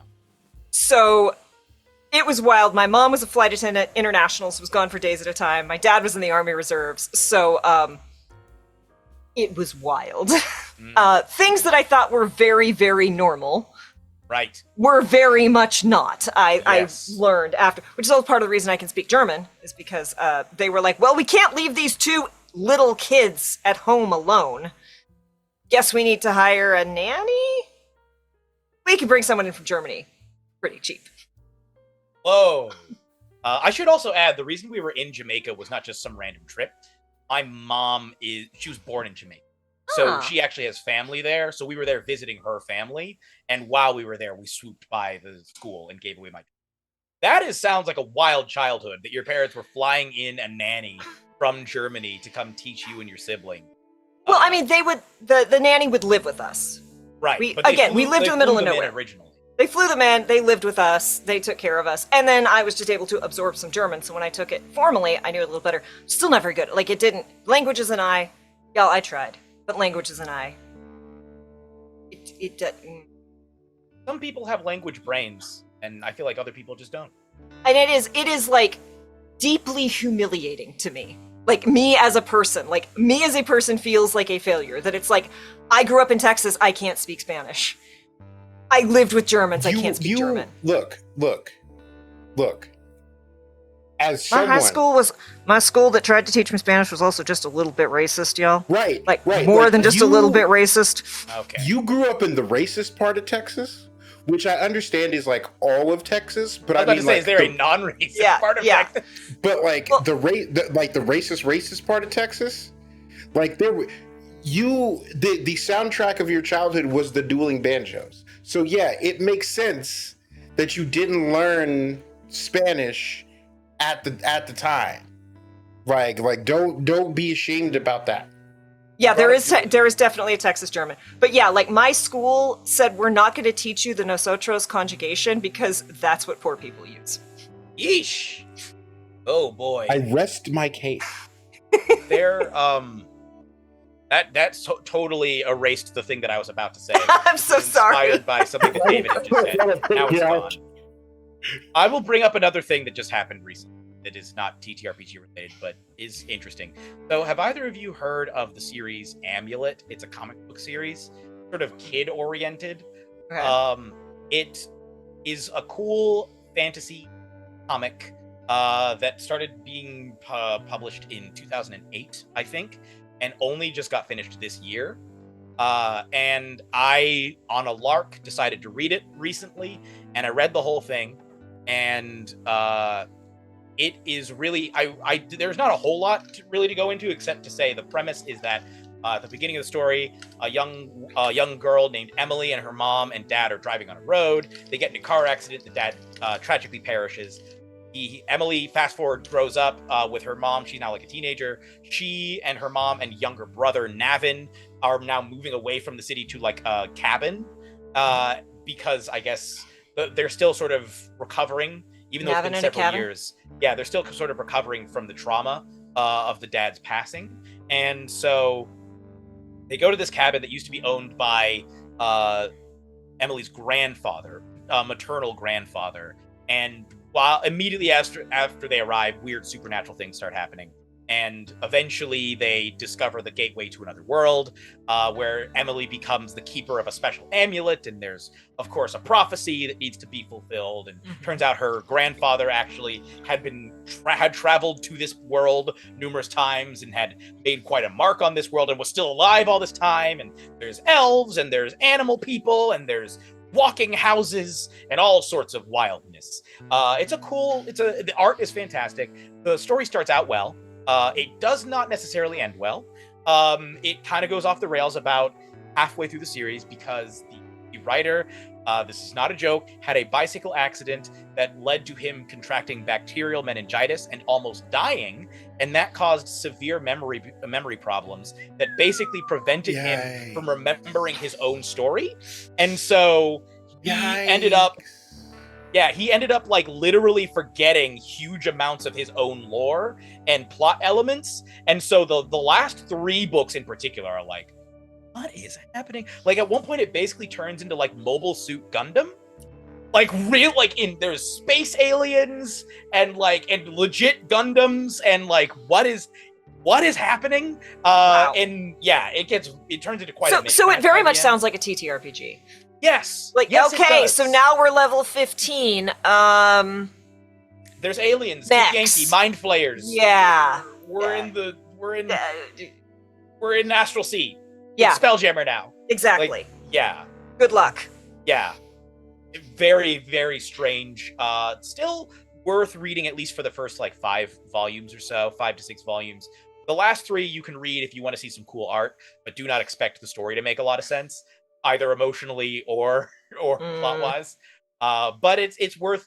I was partly inspired to read it because people had compared it to Bone, which is one of my favorite comic series, which I think is significantly better.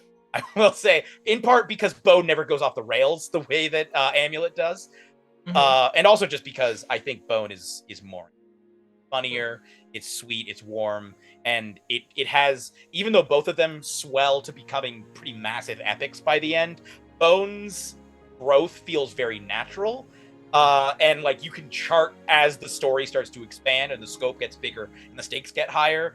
Versus there are points at Amulet where it's like, well, now we're in space and we're wearing spacesuits and there's Gundams, and it's like, what? I'm sorry. And time travel is happening, but also not really, but also yes, and also multiple dimensions. Someone did the Deck of Many Things donation during the charity game, and now here we are. Exactly.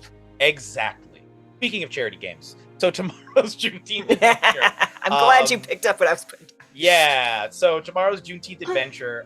Everybody, if you're just joining us now, I'm going to be running a game of Paradox Perfect, which is a very fun, zany time travel TTRPG featuring an incredible cast on this very channel tomorrow evening.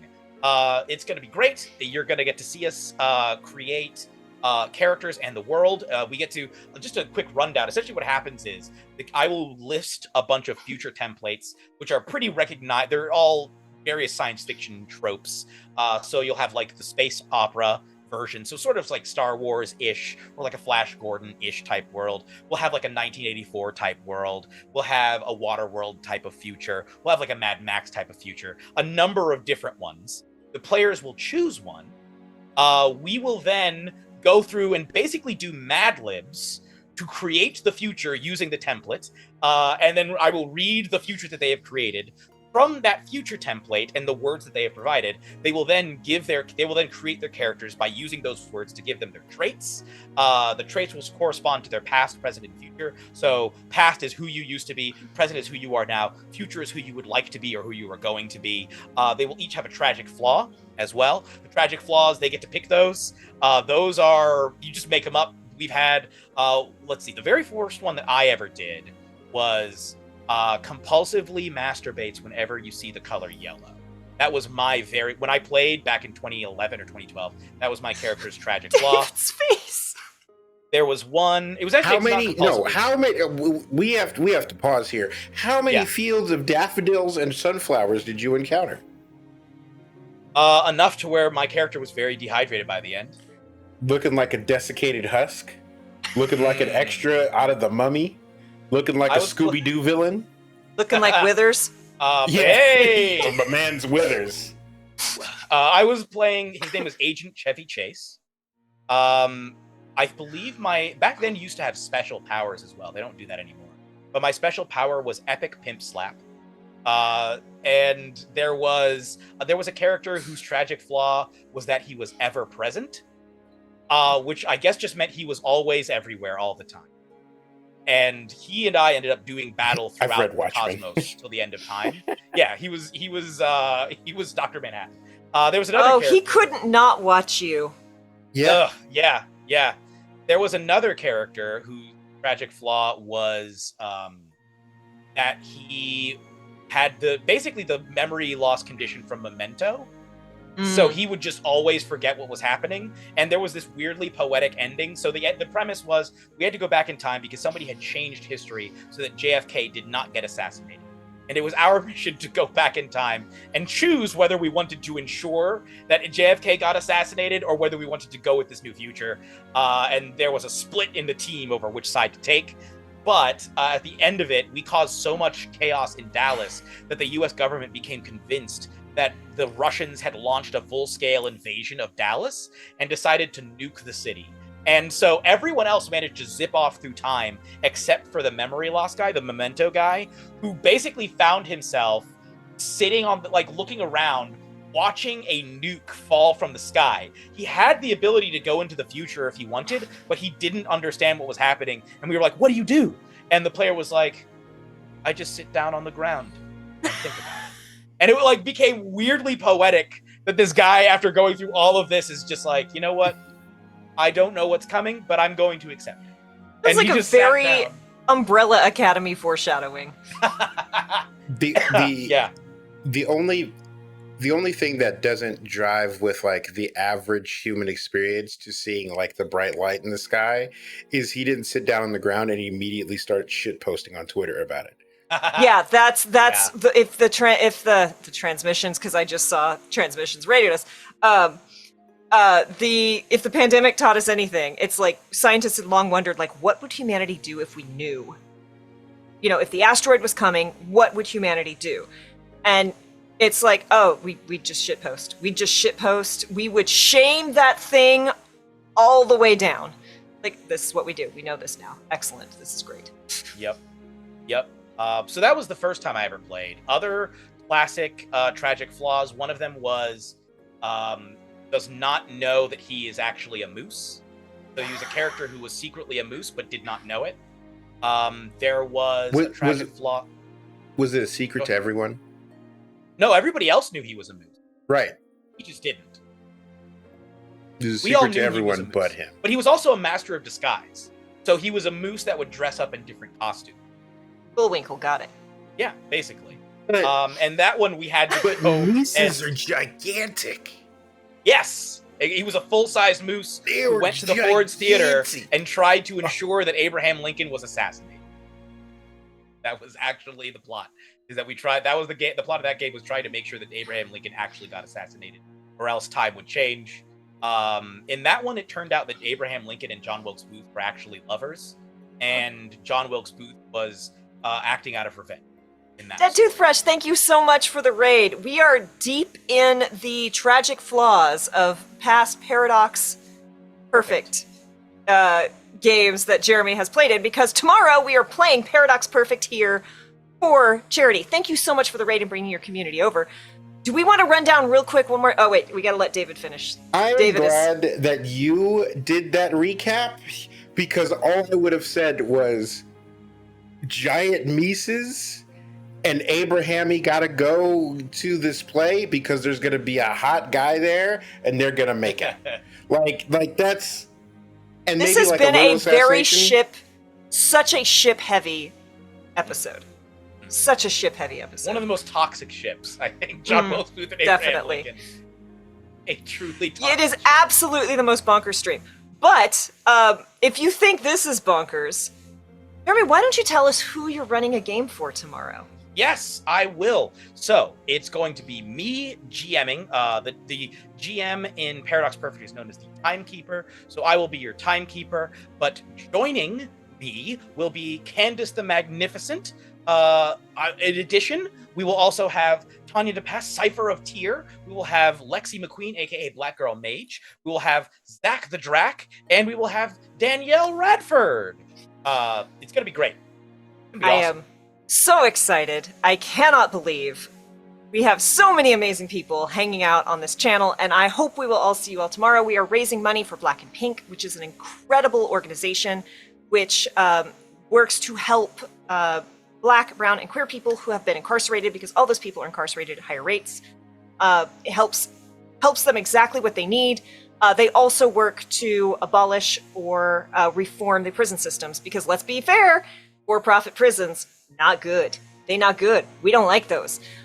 We have been doing these games all month. We are 2 games into a 5-game series. Tomorrow is our Juneteenth All Black table to celebrate Liberation Day, which, as more than one of my family members has said, with absolutely the wrong connotation and understanding, like, Juneteenth Liberation Day only happened because of Texas. It's like, Technically correct. In this case, not the best kind of correct. nope.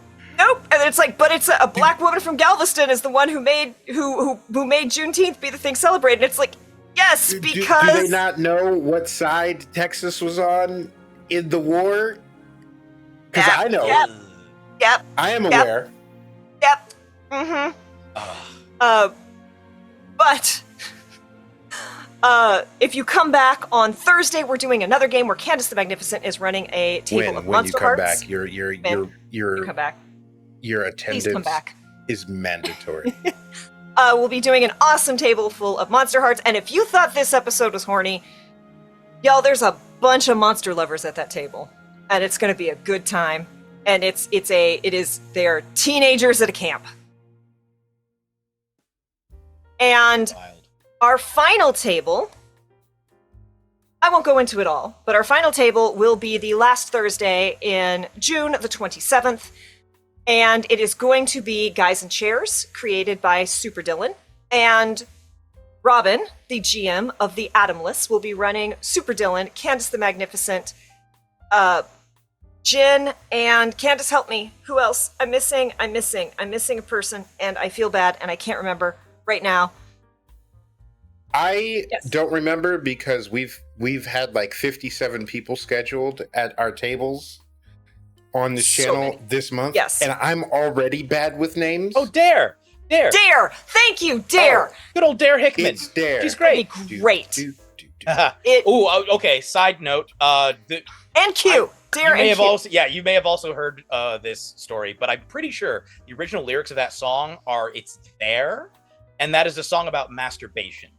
If you listen, it's coming up, it's coming up, it's coming up, it's there. You've got to press it on you.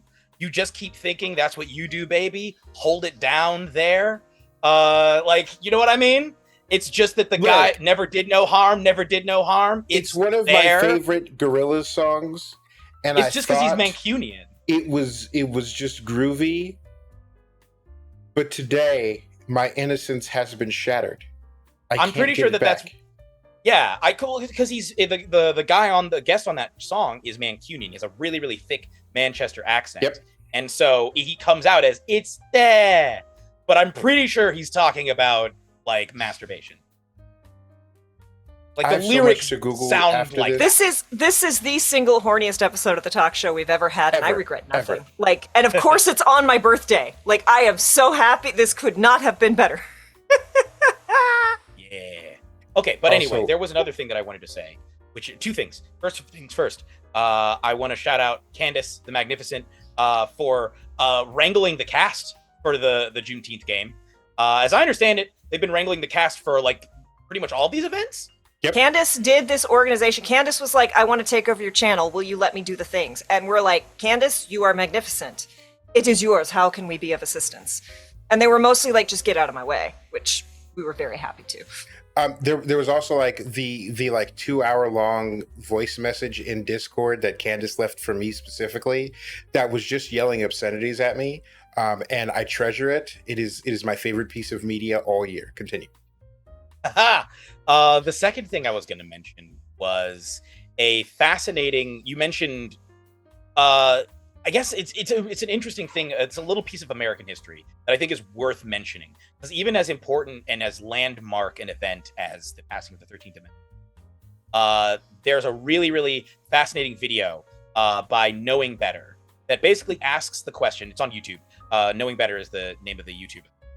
It asks the question: when was the last slave freed in the United States? Because as huge and influential as that was, as the passing of the 13th Amendment was, it adds provisions that say you are not allowed to keep slaves except in the case of a crime being committed. And like post Reconstruction, people started really exploiting that loophole. And so that's where you hear about, like, if you ever heard of a sundown town, this is some American history for all you folks. Basically, in the South, there were a lot of places throughout the South where they would intentionally come up with crimes. You mean not just the North. Pasadena? Yeah, just not the South. Yeah, not just the South. Throughout the United States, where they would come up with reasons to incarcerate Black people, give them exceptionally long sentences, and essentially send them to work camps. It was not just the South. It was throughout the U.S. But it was highly dangerous for Black people. And it was basically because the law had provisions for this, they could basically keep people in slavery conditions and work them to death. The conditions on these camps and these prisons were even worse than on plantations in a lot of cases. Like there was a lot of mining. Death rates. Yeah, the death rates were horrific at these places. And the way that it was a horrifically exploitative system that thankfully I believe was ended in the 60s, was what, like the 1960s was when the last person was officially released, without saying anything about the modern prison system, which is we're talking about a for-profit prison system where you can still incarcerate people and make money off of them and keep them in very dangerous, brutal conditions that set them up for horrible things in their life, with often trumped up sentences and crimes, overly severe sentences. It's almost like the system never actually did go away. And that's what we're helping to raise money to try and stop. So it was 1943. And the reason it was 1943 is fun trivia fact. You know who ended slavery in the United States?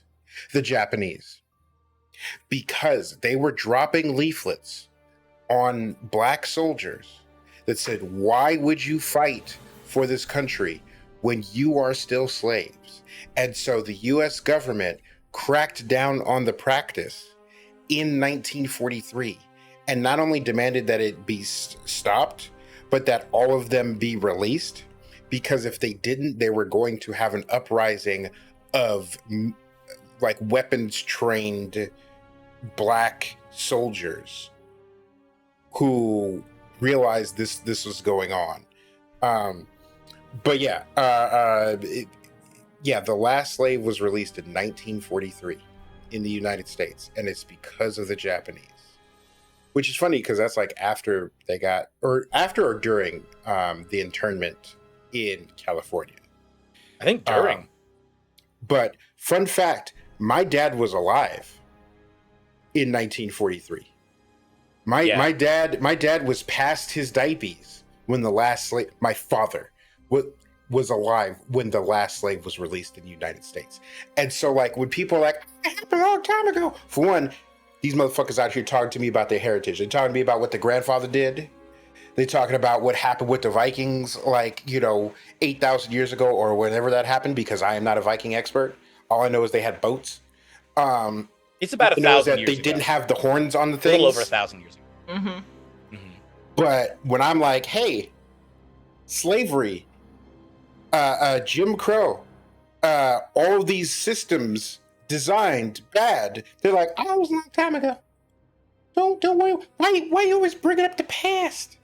It wasn't that bad. Mm-mm. And let's just be clear. Gay marriage is almost 3 times as old as the Confederacy. It lasted almost 3 times as long. So it is not about heritage, because that was the blink of a fucking eye. Mm-hmm.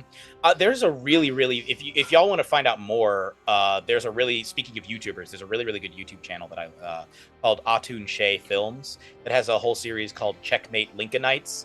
That's sort of like a parody of, I guess, the Checkmate Atheists videos. Basically, he plays a Union soldier and a Confederate soldier, and the Union soldier in each of these videos just goes through and extensively debunks aspects of lost cause ideology, and each one focuses on a different aspect of it. And it's really highly educational. He cites his sources, it's actually well researched, and it's really fascinating to hear. A lot of this came about. It's actually I know that the Nazis used the Confederacy as like a point of inspiration for how they treated the Jewish people and other groups of people as well that they hated. But it's interesting how many parallels there are between the rise of the Jim Crow era in the South and the rise of the Nazi Party in Germany, because in both cases you had a group of people who lost a war and were furious about it and were genuinely traumatized by what occurred, because losing a war is rough. Even if, and in Germany's case, they got slapped with some pretty horrible punishments. In the South, they came back and their houses were burned down. So I would say that is still kind of something. Like, if I came back and had fought for something, and nothing of value was lost. Also, like, keep in mind that like the rise of Nazi Germany and like part of the final solution was derived from how the United States historically treated indigenous populations in the Caribbean.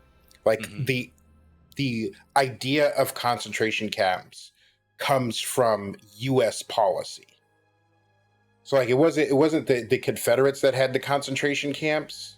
It was United States like international policy, and I forget which particular place it was, but the first people to concentration camp were the Americans, and then Hitler was like, "Hey, that's a great idea. That is a more humane way to address it than what we were gonna do." Yeah. Well, and it wasn't that he cared that it was humane for the people who were being killed or being held. It was that it was so torturous for the soldiers who were doing the killing, and they were like, "This is better." Yes, And yes, better. I agree with Mental Lamia. The length of the leash that the U.S. government gave the former Confederates, I think, led to a lot of what happened. But literally, it was a bunch of people looking for somebody to blame. There's a bunch of people looking to feel superior and looking for somebody to blame. And in the case of the American South, they blamed black people and took out their rage and hurt on black people, and that led to another 100 years plus of just absolute mess and oppression and horrible treatment. And remember, whenever you hear anyone talk about like reparations for former slaves, remember they gave reparations to the slave owners. They all got a check. Insane. That's insane. Yeah. I highly recommend those videos because he does a really good job. Like, it is eye-opening how deep a lot of the racism goes in term, and it was how deeply entrenched it was in the Confederacy, and how much the modern attitudes like are influenced by those values being brought down. How the entire education system was basically reformed in the South by former Confederates to make it sound like the Confederacy not only wasn't that bad, but was actually in the right and were a bunch of heroes. And that, like, it's insane how different. I was raised with a lot of that. Yeah, like I was the raised education with system that you got is so different than the one that I would have had. Like, just based on what state you're in. Yeah, it's terrifying. And part of, again, I'm gonna bring this back, but also on topic of yes, Gil. This shit is terrible. This shit sucks. If you haven't seen, John Oliver has a great segment on the Project 2025. Oh yeah, it's bad. We're not done. We're not out of it. Like, we're nowhere near this. This is still there. It is still deeply ingrained. So educate yourself and vote, please. It's too late now. If you were in the UK and it was earlier in the day, today was the last day to register to vote for the July 4th elections in the UK, but polls are closed there because time differences. But that was one of my birthday wishes. I'm like, if you're in the UK, go register to vote. But again, all of this is horrible and terrible, and there are things that we do need, especially people who look like me, we need to educate ourselves on, we need to know about, so that we can speak up against these things, we can have arguments against them. But so much media focused around people of color, especially black people, is about slavery, is about torture, is about all the horrible things that happened. Which is part of why, when Candace put these incredible tables together, Candace was like, we want to focus on joy. And so again, when they were going through and it was like, Paradox Perfect, this sounds great. We can just celebrate joy. And I am so excited that we get to celebrate Black joy, Black excellence on Juneteenth. Despite people like my family. Kay, I have never been happier that you are the black sheep of your family. I've long said I may or may not be the black sheep, but I'm certainly the purple sheep. Amen. Hi, we might be back. Are we back? I think we're back. Here we go. Yes, here we are. Apologies. Internet was interneting, or not interneting, as the case may be. Thank you for hanging out through that little hiccup. But yes, if you're looking for art, please check out Lovewin. They are an incredible self-taught Black artist and clearly amazing. So go support awesome people in our community. And we are so lucky to have Lovewin here. Thank you so much, Lovewin, just both for the present and for just being an amazing part of our community. Jeremy, tell us again who you are, where we can find you, what you do, and why you're so awesome. You can find me on, well, my name is Jeremy Cobb. My pronouns are he, him. I'm a professional GM, a professional player, I'm a professional actor, writer, et cetera, podcaster as well. You may know me from the show 3 Black Halflings, where I am the co-host and resident GM. You can follow that show wherever pods are cast. 3, that's the number 3 Black Halflings. You can find us on Twitter and basically all the social media at 3 Black Halflings. You can also, and if you like all those things, you can support us on Patreon. Patreon.com/3 Black Halflings. And then if you want to follow me specifically, you can follow me on Twitter and Blue Sky, although I very rarely post on Blue Sky. You can follow me at Jeremy Cobb 1. That's Cobb with 2 E's and the number 1. And you can follow me on Instagram at the Cobbmeister. And you can follow me here, twitch.tv/CasualQuestLive, where I, who am a video game casual, play games for the first time and try to become more of a legitimate gamer. Thank you very much, Rex Verity. I appreciate that. But yeah, you want to catch me streaming? I stream there multiple times a week. I probably won't be streaming tonight, though. And in terms of what I'm doing here, I'm going to be on the show tomorrow, GMing Paradox Perfect, an amazing time travel TTRPG. We're going to be celebrating Juneteenth by traveling through time to meet some awesome Black people. It's going to be great, and there will also be some gayness as well. There will be some gayness. I'm telling you from now, prepare yourselves, because it is Pride Month as well. But yeah, thank you so much for having me. This has been really, really fun. I've had a blast. Thank you. This was such a treat. I'm Kay. I am one of the hosts of this stream. You can find it, David and I here every Tuesday doing this, normally a little less horny. It's Smidge. It's just a... You have Candace on It's here Pride. all the time. I'm amazed that I have out-hornied Candace. Candace tries very hard to impress us, and I think tries to, rein themselves in. Candace is on their best behavior. Yes. And they don't need to be. If Candace wants to go full horny on our main, we are here for it. But, Candace is Candace, I incredibly pass respectful. you the throbbing wet baton of horniness. The bag full of throbbing wet batons? Yes. And all of them are bigger than mine. Right. We are going to have to do. So D&D, Jordan Lee, we are just wrapping up, and you came in at wonderful moments. Hello. We are just wrapping up. We've had a wonderful discussion with Jeremy Cobb about Three-Back Halflings, the charity game that we're playing tomorrow, which is Paradox Perfect for a Juneteenth celebration, and various other topics, including Mario shipping, and that's all we will discuss at this exact moment. Please come back tomorrow. We will be here Wednesday, Juneteenth, to play Paradox Perfect with Jeremy Cobb, Candace the Magnificent, Tony the Pass, aka Cypher Tanya of to Tyr. Pass, Cypher of Tyr, Lexi McQueen, aka Black Girl Mage. Zach the Drac. Yeah, Zach the Drac, yes. And Danielle Radford of Dimension 20. Thanks. So come on back. It's going to be an incredible game. And then we'll be back again on Thursday, where Candace the Magnificent will be in the GM seat playing Monster Hearts with a table full of monster lovers. It's going to be very, very wild. It's going to be great. Thank you for following. Yes, thank you so much for following. Thank you all for hanging out. Welcome on in, Loud and Carry. And David, who the heck is you and what the heck is we doing here? I am yet again taking this opportunity to both say Love Win, the art. Oh my, it is my new favorite picture. And also to wish Kay a happy birthday on the Table Talk K, where every week we talk about TTRPG stuff, how to be a better player, how to be a better GM, how to be a better person, all with a focus on intersectionality and inclusivity, so we all can have a good time.